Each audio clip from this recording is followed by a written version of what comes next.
নমস্কার সকলকে, আমি মোহনা চলে এসেছি মিঠার নতুন আর একটা ভিডিও নিয়ে। এই ভিডিওটা প্রায় আজকে 2-3 সপ্তাহ পর দিচ্ছি। বিভিন্ন ধরনের কাজের চাপে থাকার ফলে সময় মতন ভিডিও করে উঠতে না পারা আমি। কথা তো আমি আগেও বলেছি সবাইকে। আজকে একটু বিকেলে ছাদে উঠেছিলাম, আজকে গ্রহণ ছিল, চন্দ্রগ্রহণ ছিল। সন্ধেবেলা না জানতেই ছাদে উঠেছি, তারপর উঠে দেখলাম খুব সুন্দর পূর্ণিমা চাঁদ উঠেছে। তারপরে কি আমি জানতে পারলাম যে আজকে গ্রহণ ছিল। যাই হোক, আজকে একটা পুরনো কেক করাই দেখাবো। কেকটার কি থিম বা কেকটা কীরকম দেখতে সেটা আগে থেকে কিছুই বলবো না। কেকটা দেখতে দেখতে গেস করবেন আর আমায় কমেন্টে জানাবেন যে কি হবে কেকটা, আর লাস্ট অবধি থাকবেন দেখার জন্য যে আউটকামটা কীরকম হয়। এই বছর ডিসেম্বর মাস এলে আমার ব্যবসা 4 বছর কমপ্লিট হয়ে যাবে। আর এই লাস্ট 3 বছর ধরে আমি একটা নিয়ম পালন করে গেছি, যেটা হলো আমার ব্যবসার যে জন্মদিন বা যেদিন থেকে আমি আমার ব্যবসা প্রথম শুরু করেছি, সেই দিনটায় আমি আমার বিজনেসে একটা কিছু নতুন ইনভেস্টমেন্ট করি। আমার বিজনেসের বার্থডে হলো 10th ডিসেম্বর 2021-এ। তো প্রত্যেক বছর যে 10th ডিসেম্বরেই নতুন জিনিসটা আমি নিয়ে আসি বা ইনস্টল করি সেরকম কোনো ব্যাপার হয় না, অবভিয়াসলি একটু আগে পরে হয়ে যায়। তবে হ্যাঁ, বছরের শেষে আমি চেষ্টা করি যে নতুন একটা কিছু অ্যাড করার।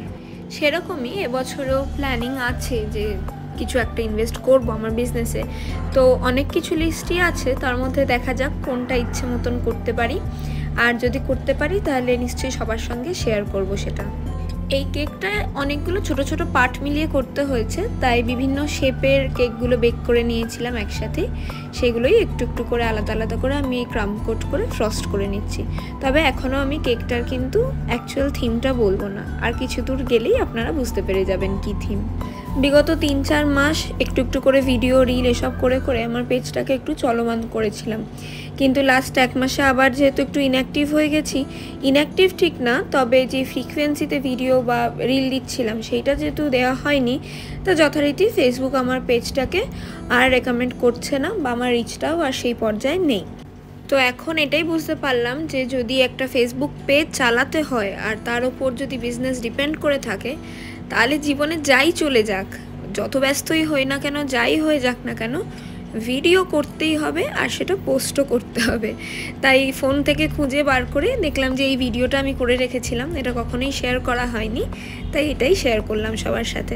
আর এমনি অনেক দিন এইভাবে কথা বলে ভিডিও দেওয়া হয়নি। প্রথম দিকে আমি বুঝতে পারতাম না যে আমি যিনি প্রসেসটা এনজয় করব কি করব না। তবে হ্যাঁ, একটা দুটো ভিডিও করার পর থেকে যখন আমি সবার থেকে পজিটিভ ফিডব্যাক পেয়েছি, আমার বেশ ভালো লাগে করতে। তবে মেন কাজ আমার যেটা, সেটা ছাপিয়ে আমি এইটা করে উঠতে পারি না। কথা বলতে বলতে কেকটার কাজ অনেক দূর এগিয়ে গেছে, এখন পুরোপুরি ভিজিবল কেকটার থিম কি, তাই আর বলবো না করে কোনো লাভ নেই। কেকটা হলো টেডি বিয়ার থিমের। টেডি বিয়ারের যে ফেসটা সেই থিমেরই কেক, 1 কেজি ওয়েট, ভ্যানিলা ফ্লেভারের। এই কেকটা যে দিদি অর্ডার করেছিল তার 2 ছেলে, দুজনে যমজ, আর তাদের প্রথম জন্মদিন থেকে আমি প্রত্যেক বছর ওদের কেক করে আসছি। আমার এরকম প্রচুর ক্লায়েন্ট আছে যে যাদের মানে ছোট্ট ছোট্ট ক্লায়েন্ট আছে যাদের জন্ম থেকে বা যাদের জন্মের আগে থেকে আমি তাদের জন্য কেক করে আসছি। খুব ভাল লাগে যখন এরকম একটা কন্টিনিউয়াস রিলেশন থাকে, আর এই রিলেশনগুলো মেনটেন করার জন্য আমি আমার ক্লায়েন্টসদের কাছে ভীষণভাবে থ্যাঙ্কফুল। তারা চোখ বন্ধ করে আমায় ট্রাস্ট করে, আর তাদের প্রত্যেকটা সেলিব্রেশনের যে আমি পার্ট হতে পারি, এটাতেও আমার খুবই ভালো লাগে। কেকটা অলমোস্ট কমপ্লিট হয়ে গেছে, তার সাথে ভিডিওটাও শেষের দিকে চলে এসছে। অনেক দিন পর ভিডিও দিলাম, ভিডিওটা কেমন লাগলো আমায় জানাবেন, আর সঙ্গে আজকের কেকটাও কেমন লাগলো আমায় নিশ্চয়ই জানাবেন। লাইক, কমেন্ট, শেয়ার আর সাবস্ক্রাইব করে পাশে থাকবেন। সবাই ভালো থাকবেন। Thank you.